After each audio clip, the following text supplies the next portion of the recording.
আমি কি দেখছি? বাক্স ভর্তি তো ধন সম্পত্তি। এত সোনাদানা আর ধন সম্পত্তি তো আমি জীবনে কোনোদিনও দেখিনি। তুমি এই সব ধন সম্পত্তি বাড়িতে নিয়ে যাও, তারপরে কাল এসে আমার অভিশাপ মুক্ত করে দাও। আর হ্যাঁ, আমার কথা কিন্তু কোথাও কারো কাছে বলবে না, তাহলে কিন্তু আমি আর তোমার বাবাকে ফেরত দিতে পারবো না। শিবু তাড়াতাড়ি বাক্সটা মাথায় নিয়ে বাড়ির দিকে চলে যায়। এক গ্রামে শিবু নামে একটা ছেলে বাস করত। শিবু ছোটবেলায় তার মাকে হারায়। তার বাবা বনের ভেতর কাঠ কাটতে গিয়ে আর ফেরত আসে না। সেই থেকে শিবু ওর প্রতিবেশী নিতাই কাকার বাড়িতে থাকে। শিবু, তোকে আজকে কিছু কথা বলবো, কিছু মনে করিস না, কেমন? না না কাকা, মনে করব কেন? তুমি কি বলবে বলো। ছোটবেলা থেকে তো তোকে আমরাই দেখভাল করে আসছি, তাই না? কিন্তু এখন আমার বয়স হয়েছে, আগের মতো কাজও করতে পারি না। এই অবস্থায় আমার সংসার চালাতে কতটা কষ্ট হয় তা তো তুই ভালো করেই বুঝতে পারছিস, তাই না? হ্যাঁ কাকা, সত্যিই তো। এই বয়সে তুমি আর কত কাজ করবে? তাই আমি বলছিলাম কি, যদি তুই একটু একটু করে কাজকর্ম শুরু করিস তাহলে আমাদের কোনো দুশ্চিন্তা থাকে না। ঠিক আছে কাকা, আমাকে তো তোমরাই দেখে রেখেছো এতদিন। এখন তোমার দুঃসময়ে আমি এতটুকু করব না? আমি আজকেই বনে কাঠ কাটতে যাব গো। বনে যাওয়ার আগে খাবারটা খেয়ে যা শিবু, অনেক বেলা হয়ে গেছে। ঠিক আছে কাকিমা, তুমি আমাকে খাবারটা দাও। আর হ্যাঁ, ঘর থেকে কুঠারটা বের করে দাও। শোন শিবু, বনটা কিন্তু খুবই ভয়ঙ্কর রে। সব সময় চোখ কান খোলা রাখবি। অস্বাভাবিক কোনো জিনিস দেখলে তাকে এড়িয়ে যাবি, বুঝলি? ঠিক আছে কাকা, তাই হবে। আমি সব সময় চারদিকে খেয়াল করে চলবো।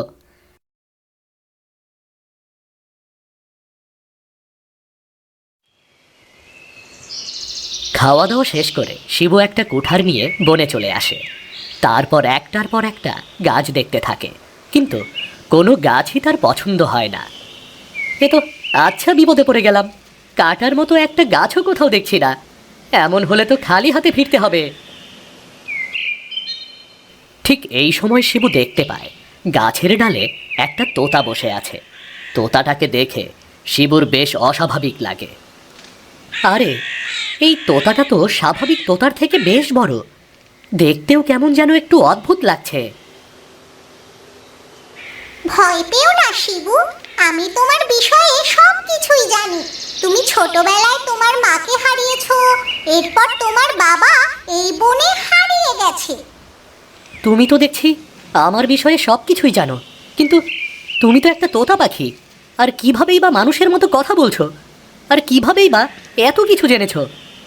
আমি আসলে কোনো তোতা নই, এক তান্ত্রিকের অভিশাপে আমি তোতা হয়ে আছি। দয়া করে তুমি আমাকে অভিশাপ থেকে মুক্ত করো, এর বিনিময়ে আমি তোমার বাবাকে তোমার কাছে ফিরিয়ে দেব। কিন্তু আমরা তো সবাই জানি আমার বাবা মারা গিয়েছে। তাকে আমরা আর কোনোদিনও ফিরে পাবো না। তোমরা সবাই ভুল জানো, তোমার বাবা এখনো বেঁচে আছে। আমাকে সাহায্য করো, বিনিময়ে তোমার বাবাকে নিয়ে যাও। কিন্তু আমি শুধু শুধু তোমাকে কেন বিশ্বাস করব? তুমি তো মিথ্যা কথাও বলতে পারো। ঠিক আছে, আমার কথা বিশ্বাস করতে হবে না। তার আগে আমার সাথে চলো, আমি তোমাকে অনেক ধন সম্পত্তি দেব। তারপর যদি আমাকে বিশ্বাস হয় তাহলে তুমি আমার অভিশাপ মুক্ত করে দিও। ঠিক আছে, চলো তাহলে। কোথায় আমাকে নিয়ে যাবে? এই বলে তোতা শিবুকে নিয়ে বনের আরো গভীরে ঢুকে যায়। শিবু দেখতে পায় সেখানে মস্ত বড় একটা গুহা। তোতার সাথে সাথে শিবুও সেই গুহার ভেতরে ঢুকে পড়ে। হঠাৎ দেখতে পায় গুহার ভেতরে একটা বেশ বড় বাক্স আছে। খুলে দেখো, এই বাক্স ভর্তি সোনা দানা আছে। এ কি? এই গুহার ভেতর এই বাক্সটা কিভাবে এলো? এর ভেতর কি আছে? খুলে দেখো, এই বাক্স ভর্তি সোনা দানা আছে।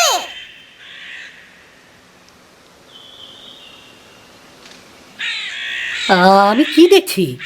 বাক্স ভর্তি তো ধন সম্পত্তি।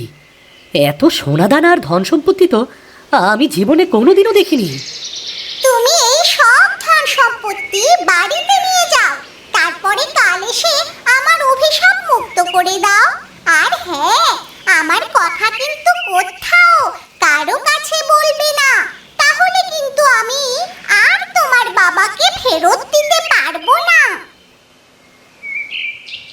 শিবু তাড়াতাড়ি বাক্সটা মাথায় নিয়ে বাড়ির দিকে চলে যায়।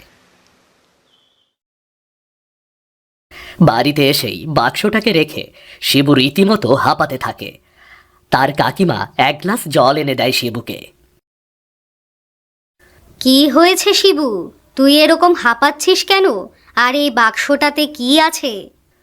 কাকিমা, তুমি বাক্সটা খুলে দেখো, দেখলেই বুঝতে পারবে।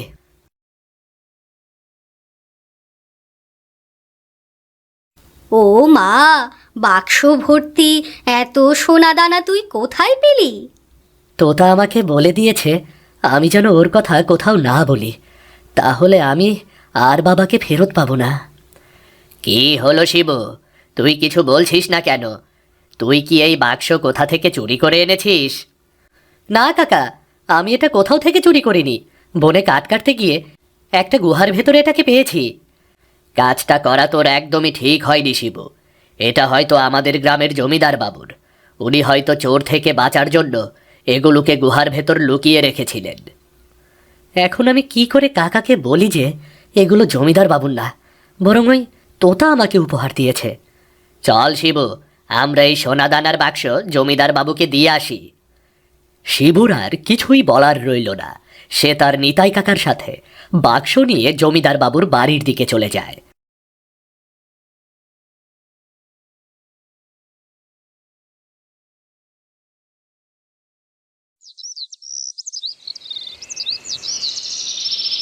পরদিন সকালে আবার প্রতিদিনের মতো কাঠ কাটতে বনে যায় শিবু। হঠাৎ তার সাথে দেখা হয় এক তান্ত্রিকের। কে তুই বাছা? এই গভীর বনে একা একা কি করছিস? আমি এখানে কাঠ কাটতে এসেছি তান্ত্রিক মশাই। কাঠ কাটতে তো বনের গভীরে কেউ আসে না রে, সত্যি করে বল, কেন এতটা গভীরে এসেছিস তুই? আসলে আমি এক তোতাকে খোঁজ করছি। ও আমার হারিয়ে যাওয়া বাবাকে ফিরিয়ে দেবে। ওই বনের কোথাওই আছে একটা। শিবুর কথা শুনে তান্ত্রিক যেন রীতিমতো চমকে ওঠে। সে আর একটা কথাও না বলে দ্রুত পায়ে বনের ভেতরে মিলিয়ে যায়। ঠিক এই সময় তোতাটা শিবুর পাশে আসে। ওই তান্ত্রিক তোমাকে কি জিজ্ঞেস করলো? তেমন কিছুই না, আমি কোথা থেকে এসেছি, কেন এসেছি, এই কথা। ঠিক আছে, এখন তাহলে তুমি নিশ্চয়ই আমাকে বিশ্বাস করতে পারছো? হ্যাঁ, আমি তোমাকে বিশ্বাস করতে পারছি তোতা। তাহলে চলো আমার সাথে, তোমাকে আজকে আমি দেখাবো কিভাবে আমার অভিশাপ মুক্ত হবে। এই বলে তোতা শিবুকে নিয়ে আবার ঘন বনের ভেতরে চলে যায়।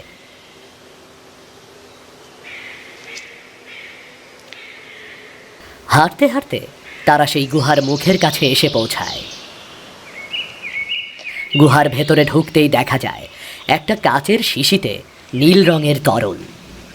ভালো করে তাকিয়ে দেখো, ওই কাচের শিশির ভেতরে কিছু নীল রঙের তরল রয়েছে। ওই কাচের শিশি ভেঙে দিলেই আমার অভিশাপ মুক্তি হবে। তাহলে তোতা আমি এক্ষুনি ওই কাচের শিশি ভেঙে দিচ্ছি। না না, এই ভুলটা করো না। এই কাজটা করতে হবে আগামীকাল পূর্ণিমা রাতে, তাহলেই আমার অভিশাপ মুক্তি হবে। ঠিক আছে, আমি তাহলে কালকে রাতে আসব। কিন্তু আমার বাবাকে আমি ফেরত পাবো তো? নিশ্চয়ই পাবে। আমি অভিশাপ মুক্ত হওয়ার সঙ্গে সঙ্গেই তোমার বাবাকে ফেরত পাওয়ার রাস্তা বলে দেব। ঠিক আছে, আমি তাহলে আজকে চলে যাই। কাল পূর্ণিমা রাতে এখানে আমাদের দেখা হবে। এই বলে শিবু বাড়িতে চলে যায়।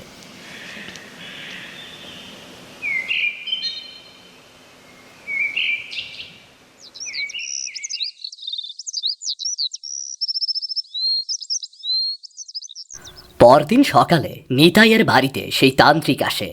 তাকে দেখে নিতাই একটু অবাক হয়। এ কি তান্ত্রিক মশাই, হঠাৎ আপনি আমার বাড়িতে? মহা অনিষ্ট হতে যাচ্ছে। শিবু তার বাবাকে ফিরে পাওয়ার জন্য ওই বনে যাচ্ছে, আর ওই তোতা যা বলছে ওই কথাই শুনছে। না না, এটা কিছুতেই হতে দেওয়া যাবে না। যেভাবেই হোক ওকে আমাদের আটকাতে হবে।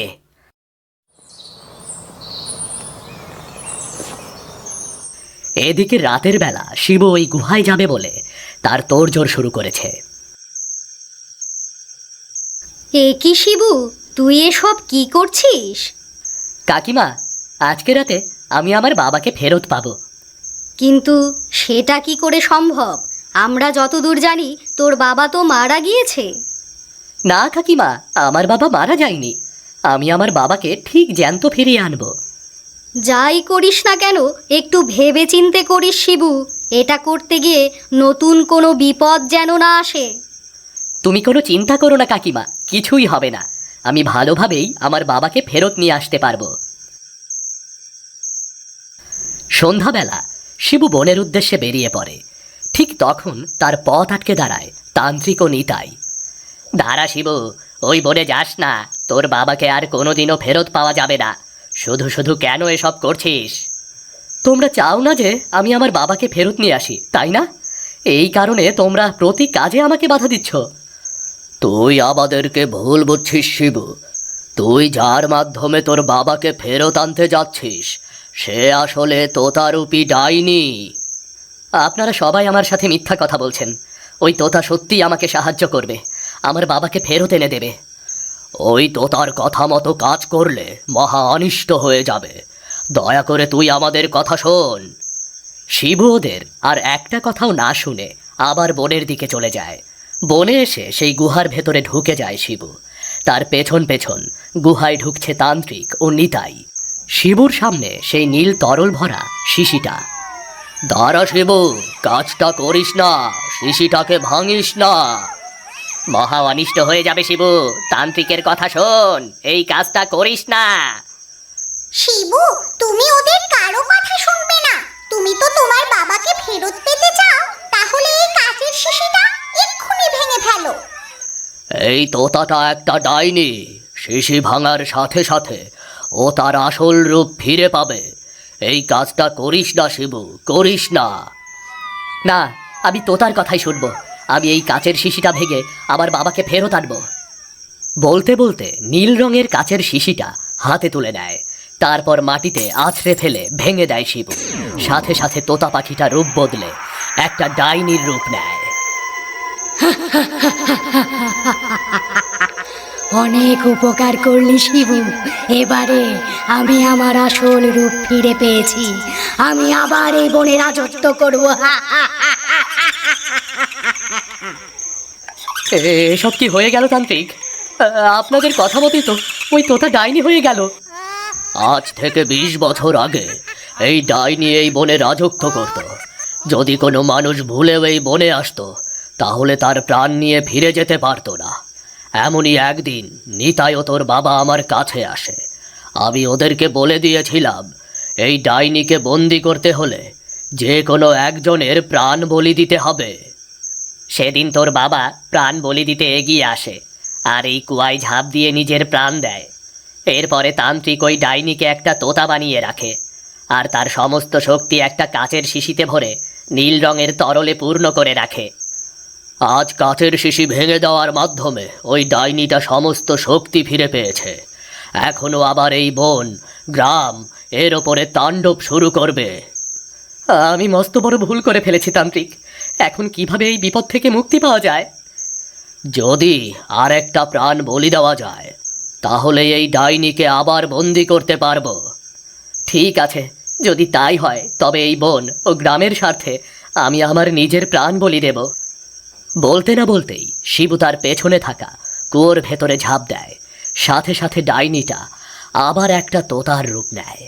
তান্ত্রিক আবার ডাইনির সমস্ত শক্তিকে একটা শিশিতে আটকে রাখে। এরপর থেকে আবারও গ্রাম ওই ডাইনির আতঙ্ক থেকে মুক্তি পায়।